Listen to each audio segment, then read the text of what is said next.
안녕하세요. 저는 쌍둥이를 키우고 있는 30대 싱글맘입니다.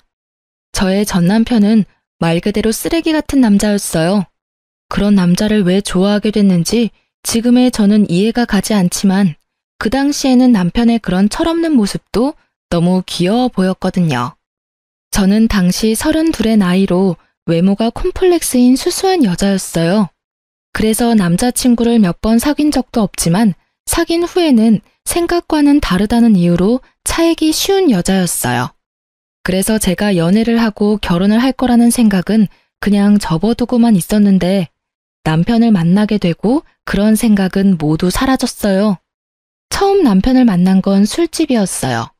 저도 남편도 각자 다른 친구와 함께 왔었는데 어쩌다 보니 합석을 하게 됐고 그 과정에서 남편과 친해지게 됐죠. 그때 남편은 푸념처럼 말하곤 했어요. 부모님이 빨리 결혼해서 아이를 가지기를 원한다. 하지만 자기는 그렇게 해줄 여자를 아직 찾지 못했다고요. 솔직히 이 남자가 부모님에게 한없이 약한 인성 좋은 사람인 줄 알았어요. 그래서 그때 이야기도 많이 나누고 연락도 많이 했었어요. 그렇지만 당신은 사귀는 사이는 아니었어요. 그런데 두세 달쯤 지나니 저에게 결혼을 전제로 사귀고 싶다고 하더군요. 얼굴은 자기 타입인데 성격은 부모님 타입이라고요. 솔직히 나보다 3살이나 어린 남자에게 이런 식으로 고백당하니 저도 가슴이 두근거리며 기분이 날아갈 듯 기쁘더라고요. 그래서 시어른 될 분들을 보러 집에 갔는데 거기서부터 너무 놀랐었어요. 집은 비싸 보이는 전원주택에 부모님들도 무척 교양 있어 보여서 그냥 소시민인 나와 우리 가족이 결혼을 할 수 있을까 싶은 생각만 들더라고요. 그런데 의외로 그 집에 갔더니 시어른들이 너무 좋아하셨어요. 그렇게 두 분의 마음에 쏙 들어 결혼을 하게 됐고 결혼 후에는 금전적으로 도움도 많이 받았어요. 시부는 엄격한 면이 있지만 상냥하신 분이고 시모도 친절하고 부드러운 분이셨거든요. 그런 제 결혼 생활은 완벽한 신데렐라 스토리가 될 뻔했지만 저에게는 문제가 하나 있었어요. 바로 외동아들로 곱게 큰 남편이 철이 없고 생각이 너무 짧다는 거였어요. 사실 결혼 후에 들은 이야기였는데 시부모가 저를 좋아한 이유도 제가 연상에다 차분한 성격이라 남편을 잘 단속할 거라고 생각했기 때문이었대요. 그런 이야기까지 듣고 나니 가정의 평화를 위한 책임감이 막중해지더군요. 그러다 찾아온 위기는 아이를 낳기 전이었어요. 그때는 한창 아이를 낳으려 노력하던 때였어요. 시부모님이 너무 손주를 원하기도 하셨지만 저도 슬슬 더 늦으면 노산이 될 상황이 오기 시작했으니까요. 그렇게 열심히 시험관 준비 중이었는데 남편은 그때쯤 점점 늦게 들어오기 시작했어요. 남편은 당시 중소기업에서 일하고 있었어요. 그런데 결혼 1년 차에는 꼬박꼬박 집에 잘 들어오더니 2년이 넘어가자 점점 풀리기 시작했어요. 취해서 들어오는 것도 많았지만 다음날 새벽에 집에 들어온 적도 많았어요. 처음에는 야근하고 회식하느라 늦는다는 남편의 말을 믿었는데 뒤로 갈수록 믿기 힘들어지더라고요. 왜냐면 퇴근 시간인 저녁 6시 이후로는 절대 제 연락을 받지 않는 거예요. 그리고는 집에 들어오기 직전에 연락을 한다거나 아예 답이 없이 늦은 적도 많았어요. 처음에는 바빠서 그런 거라 생각했는데 이렇게 계속 바쁠 리가 없잖아요. 야근을 한다면 야근 수당이 붙어서 월급이 많아져야 하는데 월급은 계속 그대로고요. 그렇다면 이유는 2가지 중 하나였죠. 야근을 하지 않고 내게 거짓말을 했거나 야근을 했지만 야근 수당을 다른 데에 썼거나 솔직히 어느 쪽이든 문제는 있다고 생각했어요. 어떻게 할까 고민하다가 오랜만에 만난 고향 친구가 좋은 생각을 알려주더라고요. 네 이름으로 전화해서 안 받으면 다른 사람 이름으로 연락해봐. 똑같이 안 받으면 바쁘다는 거고 혹시나 받으면 남편이 네 전화를 피한다는 뜻이지. 참으로 좋은 생각인 것 같더라고요. 그래서 일단 남편에게 전화를 걸었어요. 그때가 저녁 8시쯤이었는데 역시나 전화를 받지 않더군요. 그리고 친구의 계정으로 남편의 SNS에 안녕하세요 라고 짧게 연락을 시도했어요. 그런데 갑자기 바로 연락이 오더라고요. 그 연락을 보니 화가 완전 뻗치더라고요. 게다가 연락 온 메시지가 더 열받게 했어요. 남편 놈은 안녕하세요라는 물음에 누구였지? 혹시 그때 그 클럽에서 만난 사람인가? 하고 보냈던 거예요. 열받은 저는 바로 제 폰으로 남편에게 연락을 했어요. 역시나 받지 않길래 남편에게 톡을 보냈죠. SNS 계정으로 인사 보낸 건 아니까 지금 당장 집에 들어와? 라고 말이죠. 저는 친구에게 미안하다고 하고 집으로 돌아가 남편을 기다렸어요. 그런데 간 크게도 남편은 4시간이나 지나 자정을 훌쩍 넘긴 시간에 어슬렁어슬렁 들어오더라고요. 자기가 뭘 잘못했는지도 모르는 그런 태연한 얼굴. 저는 열이 받았어요. 내가 들어오라고 했는데 여태껏 뭐 했어? 야근한다는 것도 다 거짓말이지? 좀 그만해. 짜증나게 왜 이렇게 집착하는 건데? 결혼했으면 이제 슬슬 놔줘야 할 때 되지 않았어? 짜증나게 맨날 저녁에 전화하고. 바쁜데 너 때문에 일도 제대로 못한다고. 얼굴 가득 짜증을 채운 남편 놈을 보니 기가 차서 말도 안 나오더라고요. 왜 방귀 낀 놈이 화를 낼까요? 지금 이 상황에서는 제가 화를 내야 하는 거잖아요. 지가 뭘 잘못했다고 짜증을 내는지. 뻔뻔한 남편 놈의 태도에 저는 더 열이 받아버렸죠. 도대체 뭘 하고 싸돌아다니느라 와이프 전화 연락 다 씹는 건데 모르는 여자 연락받을 시간은 있고 내 연락받을 시간은 없어? 모르는 사람이 연락 오니까 아는 사람인가 싶어서 다시 연락했던 거고 당신은 어차피 집에 빨리 오라는 이야기만 할 거니 일부러 안 받은 거지.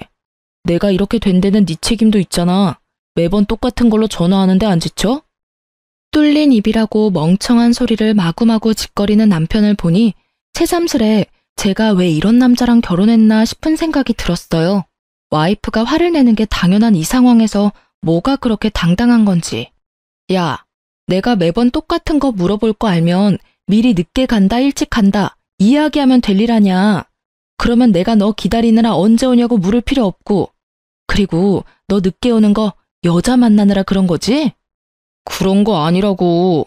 너 완전 상상력이 대단하네. 내가 여자 만난 증거라도 있어? 증거가 있으면 가져와. 나는 너무 결백하거든. 솔직히 나처럼 사람 좋아하고 노는 거 좋아하는 사람이 여태껏 결혼하고 한 번도 그렇게 즐기지를 못했는데 무슨 여자야? 너 여기서 한 발짝만 더 가면 의부증이야. 알아? 그러니까 내 일에 신경 쓰지 마.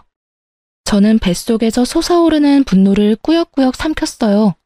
큰 소리를 내지 않으려 얼마나 고생했는지 계속 침을 삼켜야 했어요. 의부증? 네가 그렇게 행동을 하니까 내가 의심하는 거잖아.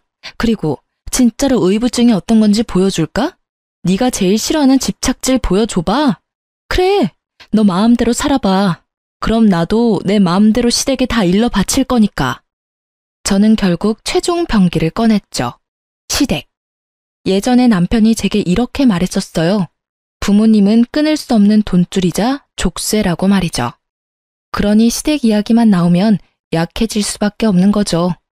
남편이 중소기업에서 박봉으로 일하면서도 넉넉하게 살 수 있는 건 시댁에서 주는 용돈 때문이었어요. 시부는 매달 우리 집에 80만 원 정도를 주고 계셨어요. 저랑 남편이랑 딱 40씩 나눠 썼는데 그게 크거든요. 꽁돈이라는 생각도 들고, 근데 시댁에서는 한 가지 원칙은 지키셨어요. 남편이 사고를 치면 용돈을 끊어버려요. 물론 시부께서 몰래 제 손에 80만 원씩 쥐어주셨지만 남편은 그런 사정 따위 모르고 있고요. 그리고 그 시댁 어른들은 저를 남편보다 더 믿고 있었으니까요. 남편도 그걸 아는지 결국은 화를 꾹꾹 참으며 말하더군요. 집에는 말하지 마. 일찍 오면 되지? 진짜 너 치사하다. 어떻게 그런 걸로 사람 약점을 잡고 흔들어? 내가 큰 거 바래? 연락 잘하고 늦는 거 좀 피하고 여자 만나지 말고.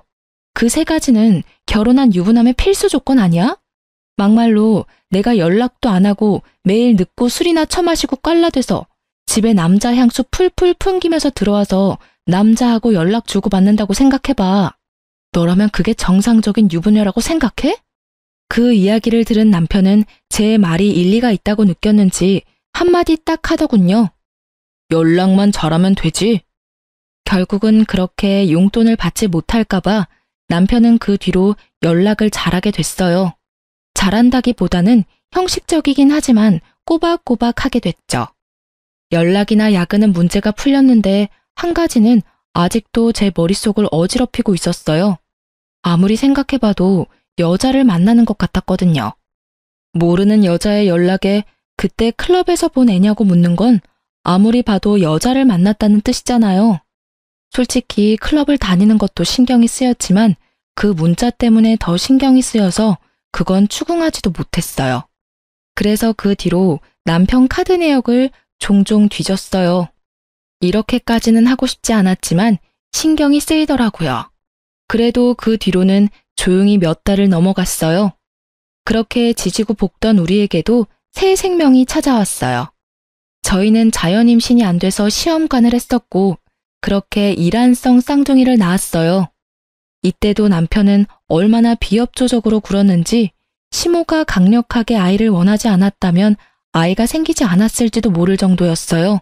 저는 천사 같은 두 아이들을 위해 간호사 일을 그만두고 집에서 육아에 전념하기로 했어요. 육아휴직이 없었지만 시모가 매달 150만 원 정도 주고 있었어요. 솔직히 우리가 살고 있는 집도 차도 모두 시부모 명의라 저희 앞으로는 돈 나가는 게 별로 없었어요. 게다가 시모는 자주 저희 집으로 배달을 시켜주셨어요. 시댁에서 드실 고기나 야채, 과일을 저희 집으로도 똑같이 배달시켜주곤 하셔서 따로 저희가 돈이 들어갈 것도 많이 없었어요. 대신 쌍둥이 육아는 거의 혼자서 해야 해서 힘들긴 했어요. 그렇게 육아에 제가 신경을 온통 뺏기고 있을 때 망할 놈은 주말마다 놀러 나가기 바빴어요. 그래도 평일에는 일찍 집에 들어오려고 했으니 저도 평범하게 생각했었고요. 게다가 친구와 주말에 여행을 가거나 일로 출장을 가는 일이 잦아져서 남편의 폰에 위치 추적 어플도 설치했었거든요. 혹시나 또 다른 여자 만나러 갈까 봐서요. 그런데 항상 간다던 목적지 그대로였고 친구들도 모두 사진 찍어서 보내니 의심할 게 없었어요. 그렇게 지내다가 하루는 시모와 병원에 다녀온 길에 아무 생각 없이 위치 추적 어플을 켰어요. 평일 낮이라 회사에 있을 거라는 당연한 생각을 하고 켰는데 현재 남편의 위치는 회사가 아니라 강릉이더군요.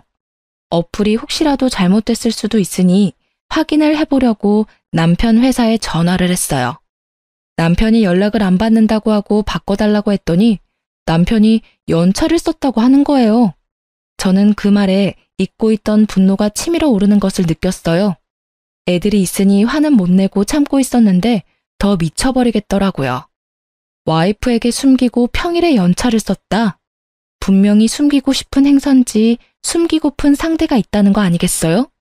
이건 99.9% 여자가 있는 거라는 생각이 들었어요. 그런데 아무리 요리조리 찾아봐도 꼬리를 못 잡겠더라고요. 기회를 엿보고 있었는데 며칠 뒤 주말에 남편이 인사불성이 돼서 친구들에게 실려왔더라고요. 저는 이때가 기회라고 생각하고 남편의 폰부터 뒤졌어요. 그런데 이 용의주도한 남편놈은 패턴과 비밀번호까지 싹 다 바꿔놨더라고요. 지문으로도 해봤는데 지문 인식도 안 해놨더군요. 결국 커탁만 친 저는 한숨을 쉬며 남편을 놔두려다가 남편의 넥타이가 사라진 걸 발견했어요. 아침에 나갈 때는 분명 제가 선물한 넥타이를 착용했었거든요. 그게 사라진 걸 보니 기분이 또 나빴어요. 이제는 제가 사준 선물까지 막 버리고 다니나 싶은 생각이 들었거든요. 주말이라 애들을 시댁에 맡겨놓았던 저는 남편과 같은 집에 있기 싫어서 낮쯤에 밖으로 나와 길거리를 걸었어요. 저녁까지 들어가지 않고 혼자 시간을 보내다가 중고거래 어플에서 보내온 알림을 받고 집으로 향했어요. 공기청정기를 시모가 새로 사줘서 기존에 쓰던 걸 중고거래하려고 했거든요. 그 글을 올려놨었는데 누군가 연락이 온 거죠. 그 연락을 확인하러 중고거래 어플에 들어간 저는 그곳에서 잃어버린 물건 주인을 찾는다는 최신 글을 보고 깜짝 놀랄 수밖에 없었어요. 바로 뒷면에 남편 이름이 적힌 남편의 넥타이였거든요. 집 근처에 술집 사장이 올린 글이었는데 어제 처음 온 손님 넥타이라며 가져가라고 글을 올려놨더라고요. 저는 이거다 하고 생각하고는 후다닥 술집으로 향했어요. 안녕하세요. 넥타이 보고 왔는데요. 저희 남편 거라 찾으러 왔어요. 제가 말을 꺼내자 술집 사장님이 고개를 갸웃거리더라고요. 왜 그러세요?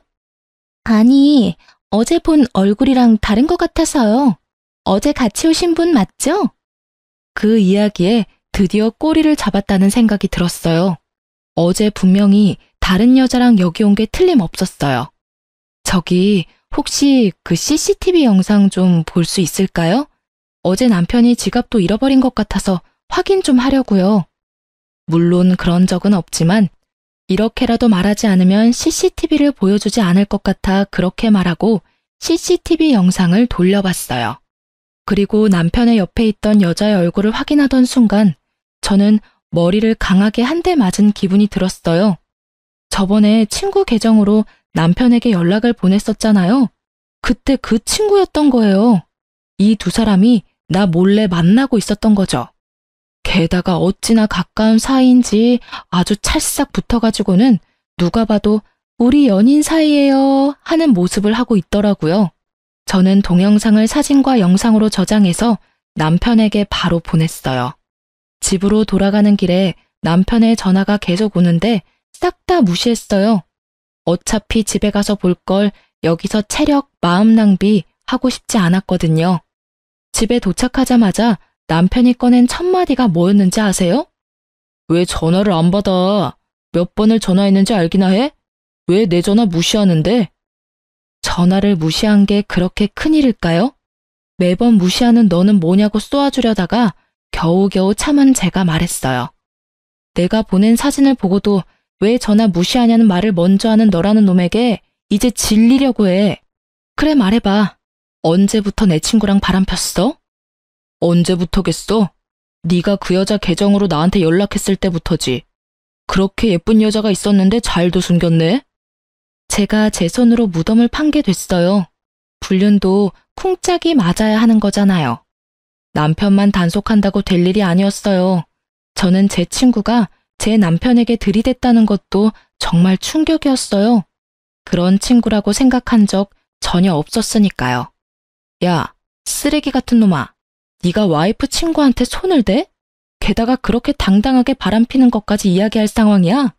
이럴 거면 나랑 왜 결혼했어? 왜 날 이렇게 비참하게 만드는 건데? 제가 꺼낸 말은 거의 한풀이었어요. 대답 같은 건 듣지 않아도 되는 한풀이. 그런데 남편 놈은 기가 막힌 대답을 내놓더군요. 네가 성격은 수수하고 조용해서 내가 밖으로 나돌아다녀도 별말 안 할 줄 알았지. 이렇게 괄괄하고 집착하는 성격인 줄은 꿈에도 몰랐어. 이렇게 땡땡댈 줄 알았으면 다른 여자랑 결혼하는 게 차라리 나았을 것 같아. 엄마가 빨리 결혼해서 애 낳으라고 난리쳐서 제일 만만해 보였던 너하고 결혼한 건데 완전 망했잖아. 네가 다른 여자 만나고 밖으로 나돌아다녀도 별말 안 하고 참아주는 여자? 그런 여자가 세상에 어디 있겠어. 있다면 네 돈 보고 결혼해서 딴 주머니 차려는 여자겠지. 내가 미쳤지. 네 본성을 못 알아보고 결혼한 내가 미친 거야. 그래, 조용하고 아무 말 못할 여자랑 결혼하고 싶었으면 인형이랑 결혼하지 그랬어. 그러게 좀 적당히 했어야지. 이게 뭐야? 결국은 내가 너한테 마음 뜬 건 다 네 탓이라고. 내가 잘못했다고 생각하는 것 자체가 난센스야. 원인은 모두 너한테 있다는 말이지. 밖으로 내뱉는다고 다 말이 아니야. 뭐 됐어. 너랑은 이야기 끝났어. 그럼 같이 가서 시부모님한테 이혼하겠다고 말씀드려. 나 당신이랑 못 살겠으니까. 정말? 진짜 이혼해주는 거야? 우와, 요 근래 들어 너무 좋은 일이잖아. 그래, 내가 가서 직접 말할게. 지금 갈까? 룰루랄라 얼씨구나 좋아하는 남편놈을 보니 생각하는 게 눈에 환하더라고요.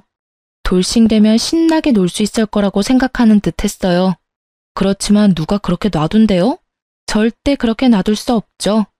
남의 눈에 눈물 나게 해놓고 즐겁게 보내도록 만들면 안 되죠. 내가 불행한 만큼 너도 불행해져야 똑같을 거잖아요. 제가 굳이 남편놈에게 이혼 이야기를 직접 시부모님에게 밝히라고 한 데는 다 이유가 있었어요. 그런데 그것도 모르고 좋아하며 앞장서는 남편을 보니 속으로는 회심의 미소를 날리고 있었어요. 저와 남편이 시댁에 도착했을 때는 이미 저녁 시간이 훌쩍 지났을 때였어요. 아이들은 모두 작은 방에서 자고 있었고 시부모님은 두 분이서 조용히 TV를 보고 계셨어요. 어머, 너희들 웬일이니? 갑자기 무슨 일이야? 애들 벌써 데리러 왔어? 아님, 어디 아파? 시모는 걱정이 가득한 얼굴로 저희에게 왜 왔냐고 물어봤어요. 아니, 콕 집어 저에게 말한 거죠. 시모와 함께 병원을 다녀온 게 며칠 전 일이라 시모가 저에게 신경을 많이 쓰고 계셨거든요. 저는 남편을 앞으로 떠밀었어요. 남편은 당당한 걸음으로 앞으로 나서더니 자기가 결심한 걸 이야기하더라고요. 엄마, 우리 이혼하기로 했어. 그러니까 그렇게 알고 있으라고. 남편 놈의 폭탄 발언에 시부모는 완전 난리가 났어요. 갑자기 그게 무슨 말이야? 이제 막 쌍둥이 낳은 애들이 이혼은 무슨 이혼이야? 너희 싸웠니? 싸웠다고 해서 그런 말 막 하면 안 돼. 그래, 무슨 일인지는 모르겠지만 대화로 잘 풀어봐, 응? 부부싸움은 칼로 물베기 같은 거야. 둘이서 잘 이야기해보면 분명히 조율이 될 테니까. 시부모는 저희를 달래려 애쓰는 중이었고 남편은 그 상황에서도 아주 당당하게 말하더라고요. 아니, 남편이 밖에서 하는 일에 사사건건 참견하고 떽떽거리며 잔소리하는 거 싫어서 이혼하고 싶은 거예요. 게다가 의부증까지 있는지 저한테 위치 추적 앱 같은 거 설치해놔서 솔직히 숨 막혀서 같이 못 살겠어요. 다른 사람들이 들으면 오해하겠어. 당신은 아무 잘못 없고 나만 잘못한 것처럼 말하네? 왜 당신 바람핀 이야기는 안 해? 나한테 속이고 내 친구랑 강릉 여행 가고 술집에서 친구 옆에 끼고 놀다가 내가 선물해준 넥타이 버리고 온 건 왜 이야기를 안 해? 부모님들도 모든 상황을 다 들어야 우리가 왜 이혼을 결심했는지 이해하실 거 아냐. 누가 이야기 안 한대? 이제 막 할 거였다고. 뭐 엄마 아빠 들으신 대로 바람핀 건 사실이고요. 당분간은 돌싱으로 있고 싶어요. 솔직히 결혼 생활 내내 너무 답답했거든요. 와이프가 잘못하긴 했지만 저도 바람핀 책임은 있으니 부모님이 이 여자한테 위자료 두둑히 좀 챙겨주고 좋게 끝내면 될 것 같아요. 그 말을 들으니 제가 이혼을 결심한 게 정말로 잘한 일이라는 게 확 와닿더라고요. 여전히 철없고 정신 못 차리는 천하의 개쓰레기 같은 발언을 아무렇지 않게 하는 남편을 보니 말이죠. 그리고 그 말을 면전에서 듣고 있는 시부모의 꼭지도 함께 돌게 만들더라고요. 야, 너 미쳤어? 네가 지금 제정신으로 그런 말하는 거냐? 당분간은 돌싱으로 있고 싶어? 이 미친놈이. 지금껏 네가 어떤 미친 짓을 해도 귀한 외동아들의 마음이 약해서 이해해주고 넘어가주고 뒤처리 다 해서 정리해줬는데 지금 네 이혼까지 우리더러 책임지라고? 네가 사람 새끼냐? 네가 잘못을 했으면 네가 책임지고 상황을 정리해야 하는 거 아니야? 그렇게 바람을 폈다고 당당하게 말할 수 있는 뻔뻔함은 도대체 어디서 생기는 거냐고? 온화하던 시부의 얼굴이 벌겋게 터질 것처럼 부풀어 올랐고 남편은 어리둥절한 표정으로 지금 이 상황을 이해조차 못하고 있더라고요. 아니, 여태껏 잘해주셨잖아요. 결혼한 거 그냥 이혼하겠다는데 왜 그렇게 심각하게 굴어요? 솔직히 애가 뭐가 그렇게 중요한데요?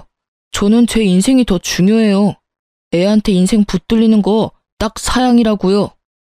남편의 말에는 더 이상 생각해줄 가치조차 없었어요. 어머님, 아버님, 일이 이렇게 됐으니 며칠 전에 저와 나눈 이야기는 없던 걸로 해야 할 것 같아요. 어차피 가족이 아니면 그게 좀 힘들다고 하니까요. 아가, 안 돼. 다시 한번 생각해봐. 네가 힘든 건 내가 다 알아. 이 정신 나간 아들놈은 내가 제자리에 돌려놓을 테니까 아무 생각하지 말고 제발, 응? 너 이 미친놈아. 너 와이프의 생떼 같은 자식들 놔두고 뭐하는 짓거리야? 네가 뭔 짓을 한지 알기나 해? 이 천하의 머저리 같은 놈, 네가 결국은 이렇게 불효를 해? 아니, 왜 나한테 소리 지르냐고요? 내가 엄마 아들인데 왜 저 여자 편만 들고 있는데요? 솔직히 이것도 엄청 짜증나거든요? 내가 무슨 말만 하면 며느리한테 물어봐야 한다. 며느리랑 상의했냐? 안 되겠다, 며느리한테. 이게 정상이에요? 볼멘 소리로 불평을 쏟아내는 남편을 보더니 시부가 맞받아쳤어요. 네가 이러니까 우리가 며느리를 찾는 거 아니냐? 네가 처신을 똑바로, 아니지, 상식적으로만 해도 우리가 며느리를 찾을 리가 있겠어? 너 혼자 애 둘을 어떻게 키울 건데? 귀찮게 애는 왜 키워요? 그냥 다 이 여자 줘버려요. 애는 기회 되면 다시 만들면 되지. 네가 진짜 미쳤지? 너희가 왜 시험관을 했는데? 네가 지금 시험관 아니면 애를 못 낳는다고? 그 와중에 손주들까지 우리한테서 떼어놓겠다고? 네가 사람 새끼야? 넌 도대체 뭐가 모자라서 이렇게 참한 며느리랑 이혼을 하려는 거야? 네가 여태껏 데려왔던 애들 중에 이만큼 착하고 성실한 애가 있기는 했어? 설마 또 어디서 너처럼 노는 거 좋아하는 여자 데리고 오면 우리는 허락할 생각 추호도 없어. 아버지, 그건 걱정하지 마시라고요. 저 당분간 여자 데리고 올 생각 없다니까요. 솔직히 돌싱을 좀 더 즐기고. 그 이야기에 시모가 남편 등짝을 찰싹 때리더라고요. 결국 참지 못한 거겠죠. 저는 이 쓰레기 같은 남편 놈이 이제 무슨 말을 해도 더 이상 화가 안 났어요. 그냥 빠른 손절이 답이라는 것만 더 강하게 느낄 뿐이었죠. 뭘 더 즐겨 뭘? 네가 지금 엄마 목숨줄 가지고 있는 거 모르지? 이런 말까지 안 하려고 했는데 네 와이프가 나한테 뭘 해주기로 했는지 모르지? 그게 뭔데요? 뭔데 이렇게 호들갑인데요?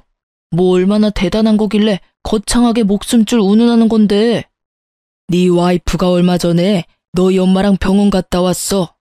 신장이식 적합한지 조직검사 받으러. 검사상 운이 좋은 건지 하늘이 도왔는지 조직이 잘 맞아서 이식 진행하기로 했는데 네가 지금 이혼하면 그 신장 못 받아. 엄마 매번 투석하러 다니느라 힘든데 너 때문에 이식도 못 받고 죽으면 네가 책임질 거야? 내가 며느리 신장 때문에 이러는 거 아니야. 시부모한테 신장 떼주는 게 어디 쉬운 일인 줄 알아? 네가 모자람 없이 컸다고 돈이면 다 된다고 생각하나 본데 이런 거는 돈으로 되는 문제가 아니야. 하늘이 내려준 기인을 네가 네 발로 차버리니 이 부모 속이 문드러지는 거 아니냐고. 어른들한테 잘해. 애들한테도 잘해. 성격도 좋고 너 단속도 잘하는 이런 며느리 대체 뭐가 문제라고 네 놈은 이혼을 하겠다 지랄이야? 시부의 그 말에 남편의 얼굴이 깜짝 놀라더라고요. 저는 이때 남편이 180도 돌변해서 저한테 사과라도 하면 어쩌나 생각했거든요.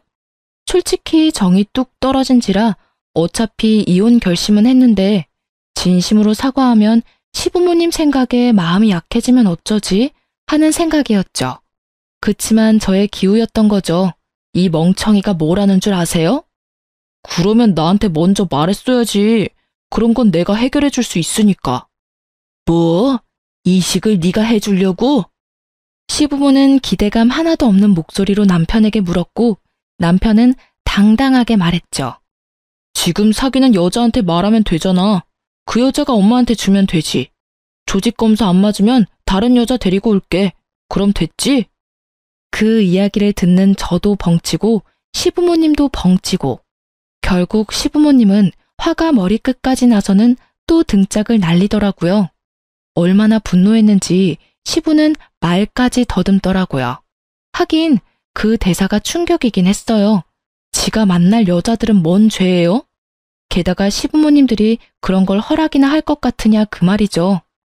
제가 신장 주겠다고 했을 때도 극구 사양하셨던 게 시모였어요. 어차피 오래 살았다며 네 거 받고 몇 년 더 사는 게 무슨 의미냐고요.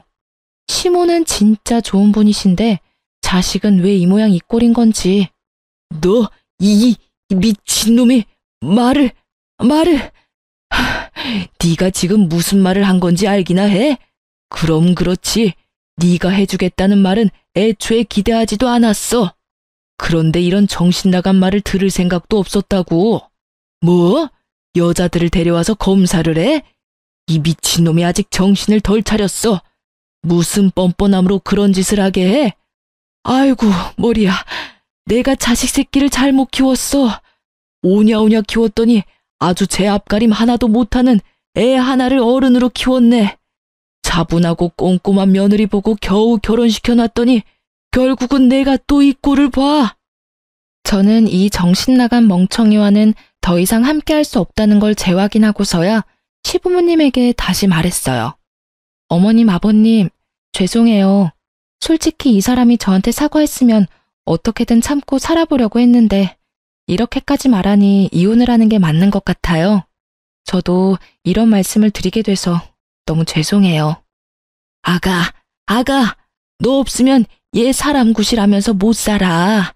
그러니까 제발 신장 같은 건 안 줘도 되니까 옆에 붙어서 사람처럼만 살게 해줘라, 응? 부탁이야.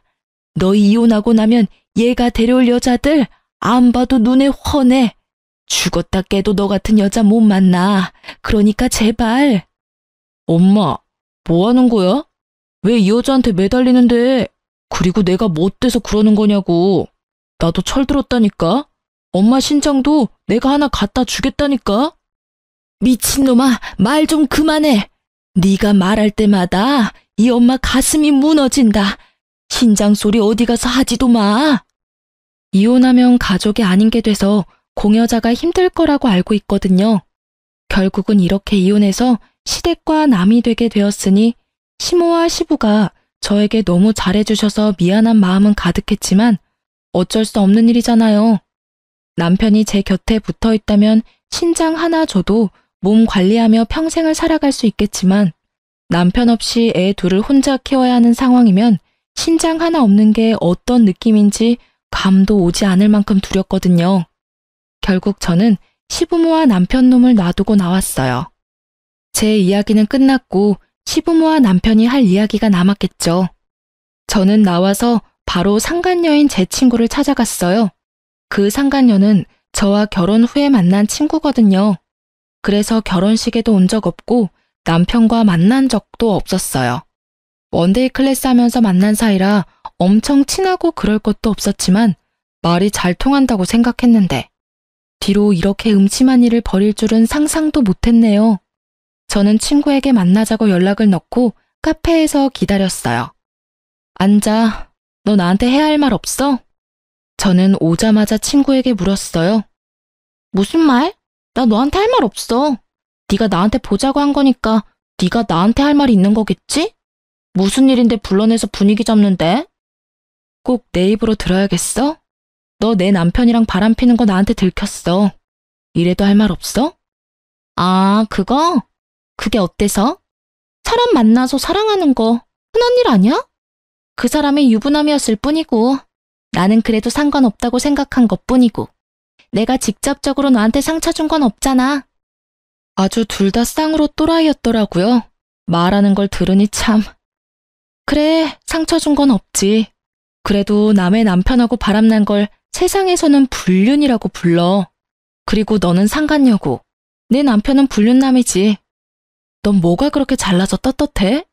네가 한 행동에 조금도 미안한 마음 없어? 너 설마 이러려고 나하고 친구했어? 솔직히 네가 하고 다니는 거 보면 네 남편 궁금하기는 했어. 돈도 많아 보였고 노는 것도 좋아하는 것처럼 보여서. 그때 내 SNS로 연락하라는 것도 일부러 그런 거야. 연결고리가 있어야 하는데 네가 딱 잘 걸려준 거지. 솔직히 나는 네가 이혼하든 안 하든 상관없어. 그냥 내 옆에서 풍족하게 만들어줄 남자만 있으면 되거든. 그러니까 돈 많아서 내 남편을 꼬셨다는 말이었어요. 실상은 시부모 돈 없으면 완전 평범하다 못해 쥐꼬리만한 월급 겨우 받는 회사원인 거 알면 어떨까? 반응이 궁금하더라고요. 그냥 사실대로 말해주려고 했죠. 너는 지금 네가 처한 상황을 모르나 본데 생각보다 일이 크게 났거든? 나는 너희 이혼하든 안 하든 상관없다니까? 이혼하면 좋게 하지. 난 솔직히 그 사람이 딴 여자 만나도 이해할 수 있어. 돈 많잖아. 돈만 갖다 주면 별로. 부러우면 부럽다고 말해. 결혼하고도 여자 때문에 전전긍긍하는 네가 불쌍해서 그래. 그 남자 폰 보니까 나 말고도 여자 많던데 뭐. 제 말을 제대로 듣지도 않고 그저 이딴 말만 짓거리는 친구를 보니 참으로 답 없다고 생각했어요. 안 부러워, 전혀. 그리고 넌 남편이 어떤 놈인지도 모르고 있는 것 같고 그 집에서 무슨 일이 벌어지는지도 모르는 것 같네. 내가 말해줘도 들을 것 같지도 않고 그냥 몸소 겪어봐. 네가 그렇게 즐거울 수 있는 것도 오늘까지일 테니까. 아무것도 모르는 애를 그냥 두고 나와버렸어요. 길게 말할 것도 없더라고요. 차랑 뭐 이런 이야기 했으면 저도 화났을 텐데 돈 이야기하니 그냥 김 빠지더라고요. 돈 보고 만나는 걸 보니 조만간 남편 본체 알면 떠나겠구나 싶기도 했고요. 그렇게 며칠 뒤에 시모한테 저 연락이 왔더라고요. 이혼 이야기 마무리도 할 겸 잠시 집에 오라고요. 시댁에 갔더니 그 짧은 시간 동안 몇 년은 늙어버린 것 같은 시모가 앉아있더라고요. 왔니? 네, 어머님. 혹시 몸이 많이 안 좋으세요? 병원 가보셔야 할 것 같은데. 괜찮아. 나도 몸이 아픈 게 아니라 머리가 아픈 거야. 내가 어제 무슨 꼴을 당했는지 어제 이놈이 웬 여자 하나를 데려왔더라고. 알고 보니까 지가 만나는 여자라는데 딱 봐도 상간녀더라고. 내가 맘에 들지 않아서 빨리 내보내려고 했는데 세상에 이놈이 그 여자한테 뭐라고 했는 줄 아니? 야, 우리 엄마한테 신장 하나 이식해줘. 그럼 나쁘지 않게 대접할게. 이러는 거야. 그 여자애가 놀라서 자기가 왜 그래야 되냐고 했더니 아들놈이 자기랑 결혼하려면 당연히 그렇게 해야 한다고 하지 뭐니? 그 대화에 나도 놀라고 남편은 더 열받아서 노발 대발. 그 와중에 병원까지 데리고 간 거 아니? 병원을요? 거기 가서 뭘 했는데요? 뭐긴 뭐야. 내 아들인데 그 속을 모르겠어? 어디서 그런 미친 것이. 근데 그 여자도 만만치 않더라. 나한테 자기가 신장 주겠다면서 결혼하려면 당연히 그렇게 하겠다면서 앞장서는데 아휴, 결국은 바로 나왔어. 검사는 안 하셨나 보네요. 시간 좀 걸리던데. 그게 아니야. 조직 검사를 할 필요조차 없었거든. 세상에 그 상간녀가 얼마나 술을 많이 마셨는지 신장이 너무 안 좋아서 도리어 치료받아야 한다는 판정받고 입원했어. 예, 그 와중에 아들놈이 상간녀한테 난리를 치는데 너 같은 거 필요 없다면서 거기서 내버려 두고 오지 뭐니? 네가 이혼한 거 천만 다행이야. 내가 그놈 엄마이긴 한데 네가 같이 있었다간 너만 힘들었을 거다. 오늘은 또 뭐라는 줄 아니? 나한테 신장 줄 여자 찾겠다면서 더 열심히 여자 만나러 다니는 꼴이. 내가 그래서 내 앞에서 신장 얘기 절대 하지 말라 그랬어. 어디서 사람을 이식 못 받아서 환장한 사람으로 만드는지 내가 이러다 제명에 못 죽지. 그 이야기를 듣는데 너무 웃겨서 웃음이 나올 뻔한 걸 참느라 고생했어요. 하긴 술 좋아하고 노는 거 좋아하면 신장이 안 좋아질 수도 있죠. 시모는 제게 미안하다며 양육권과 친권에 관해서는 다 저에게 맡기겠다고 했어요. 시모도 아시는 거죠. 본인은 몸이 힘들어서 손주들 보살필 처지도 아니고 그렇다고 아들놈에게 맡기려니 믿음이 없고 결국 남는 건 저뿐이었으니까요. 남편은 그렇게 잘 사는 것처럼 보였는데 이혼이 제게 유리하게 흘러가자 상황이 달라졌어요. 너 왜 위자료 지급 안 해? 그리고 애들 양육비도 안 줬거든? 처음부터 이렇게 굴면 나중에 곤란해. 제가 전화를 먼저 했어요. 지급받아야 할 돈들이 나오질 않아서요. 그랬더니 약간 당황한 말투로 말하더군요. 엄마가 돈 준 거 아니야? 이상하네. 우리 집 전기랑 난방도 끊겼어. 그리고 잠깐만. 폰 너머로 도어락 비밀번호 누르는 소리가 몇 번이고 들리더니 당황한 듯 남편이 말하더라고요. 집이 잠겼는데? 결국 당황한 남편이 전화를 끊었어요. 분명히 시댁에서 손 쓴 것 같아서 시댁에 전화해서 물었더니 시부 명의의 카드는 모두 정지시키고 집은 아예 팔아버리려 내놨다고 하더군요. 시부 말로는 이대로 놔두면 아예 인간 쓰레기가 되겠다 싶어서 이제라도 모질게 마음먹고 훈육하는 거라고 했어요. 결국 시부모의 단호한 제재에 깜짝 놀란 남편놈은 시부모에 매달리며 돈줄 끊지 말아 달라고 했지만 시부가 너도 성인이고 번듯한 직장 있으니 네 돈으로 벌어서 네 돈으로 살라고 했다네요. 그렇지만 이미 카드빚도 가득한 데다가 여자들과의 유흥에 돈을 다 써버리는 바람에 쓸 돈이 없었으니 결국 여자도 못 만나고 열심히 돈만 갚는 중이라고 해요. 위자료와 분할재산과 양육비 등을 지급받지 못한 나에게 시모가 따로 연락해서는 몰래 주시더라고요. 이러니 저러니 해도 자식에게는 약한 게 부모인가 봐요. 그래도 그냥 주는 거 아니고 전 남편 월급에서 따박따박 돈 떼어가고 계시답니다. 그분들에게 필요한 게 돈은 아닐 거예요. 다만 이 기회에 전 남편이 정신 차리기를 바라시는 거지. 그런데 그런 시모를 또 열받게 한 일이 있었다는데요. 시모가 결국 신장 이식을 친척 조카에게 받기로 하고 그 조카에게 비공식적으로 시부모의 재산을 조금 넘겨주기로 하셨대요. 워낙 고마운 일이니까요. 그런데 그 재산 넘겨준다고 열폭한 남편놈이 시댁과 그 조카 댁에 가서 난리를 치는 바람에 시부모도 완전 열이 받을 대로 받아서 한 번만 더 사고치면 나머지 남은 재산도 다른 사람들한테 다 나눠줄 거라고 으름장을 놓자 결국 쫄아서 조용히 지내고 있다고 합니다. 참 사람 일 몰라요. 철없는 놈이랑 결혼해서 피 본 거 생각하면 화딱질만 나지만 그래도 귀여운 아이를 낳게 해준 것만은 고맙다고 생각해요. 그리고 전 남편을 보면서 아무리 귀여워도 애들은 절대 오냐오냐 키우지 않겠다고 생각했어요. 귀하다고 오냐오냐 키웠더니 완전 인간 쓰레기가 되어버렸고 그 덕에 애먼 저까지 힘들었잖아요. 솔직히 이혼 후에 편했다고 말할 수는 없어요. 돈을 받았어도 독박 육아는 여전했으니까요. 그래도 애들이 조금 크니 어린이집에 보낼 수도 있고 그 사이에 일도 시작할 수 있어서 좋아요. 남편의 빈자리까지 채울 수는 없어서 친정집 가까이 이사도 했어요. 그리고 애들이 시어른들과는 관계가 돈독해서 전 남편 없을 때 몰래 시모가 부르면 애들이랑 같이 갈 때도 많아요. 이혼은 했지만 시어른 손주들이기도 하고 관계도 좋으니 막을 필요는 없다고 생각해요. 다만 제게 재혼할 사람이 생기면 그때는 어떻게 할지 잘 모르겠네요. 하지만 아직까지는 저한테 그런 사람은 없어요. 그리고 저도 만나고 싶은 마음은 없고요. 그냥 이렇게 사는 것도 좋은 것 같거든요. 실은 또 저런 남자 만날까봐 걱정되는 게 제일 크지만요. 어쨌든 글을 쓰면서도 제가 이렇게 힘들었나 싶은 마음이 들 정도로 지금은 즐겁게 살아요. 항상 나쁘고 힘든 일만 있으라는 법은 없으니까요. 함께 글을 읽고 계신 분들도 저처럼 마음이 편안해지셨으면 좋겠네요. 지금까지 제 사연 들어주셔서 무척 감사합니다.